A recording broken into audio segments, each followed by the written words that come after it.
Ito ang 5 step para alam mo ang preparation na gagawin mo kung sakaling lumala ang global instability. Number 1, alamin mo kung ano ang survival number mo. Magkano ba ang kailangan mo para mabuhay bawat buwan? Targetin mo ang 3 to 6 months emergency fund. Number 2, bawasan ng utang at unnecessary expenses. Sa panahon ng uncertainty, liquidity ang priority. Number 3, huwag umasa sa iisang income. Magdagdag ng skills, mag-upskill sa AI, automation, sales, o digital services.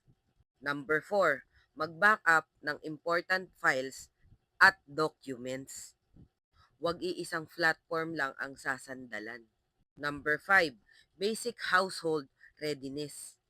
1 to 2 weeks na essential, tubig, gamot, power bank, practical, hindi paranoid. Hindi ito panic, ito ay preparedness.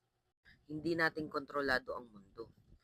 Pero ang pwede nating kontrolin, yung paghahanda natin. Tandaan mo, fear is power. Kung alam mo sa sarili mo kung paano mo siya gagamitin.